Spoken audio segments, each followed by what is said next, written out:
Jadi pertemuan hari ini saya memaknainya bahwa pertemuan untuk membawa klub kebanggaan kita ini ke Liga 1. Nah, jadi sama-sama bagaimana supporter diajak berpikir bareng supaya klub kebanggaan Wong Palembang ini bisa naik kasta. Nah, jadi semangat manajemen yang baru ini, manajer yang baru ini, Pak Fadil ini, kami sangat senang sekali, sangat terbuka sekali, dan dia sangat dia open dengan supporter. Jadi ini adalah modal terbesar bagi kita untuk bangkit menuju ke Liga 1. Nah, yang dibahas tadi banyak sekali persoalan perdamaian di supporter.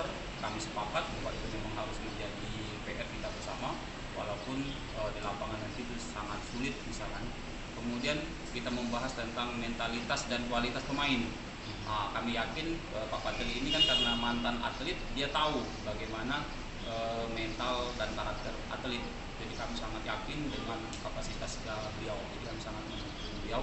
Kemudian kami tadi membahas tentang manajemen komunikasi antara supporter dengan manajemen, nah, supaya ada satu pemahaman bersama untuk menjayakan atau mensukseskan atau membesarkan Sriwijaya FC.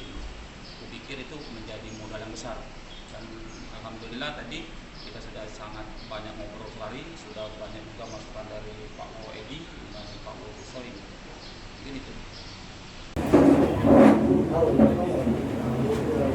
Tegal, Kusoi, Senayan. Ya. Jadinya kita berhitung, aku tidak nanya hadiah aja, aku tidak nanya Edi, begitu sebaliknya, insya Allah. Ya, saat kontak gitu, siap. Kami dalam ngobrol-ngobrol, baru tadi lah kami kesana. Lagi kita ngobrol lagi. Oh iya, siap-siap. Ya, di lain kesempatan. Oke.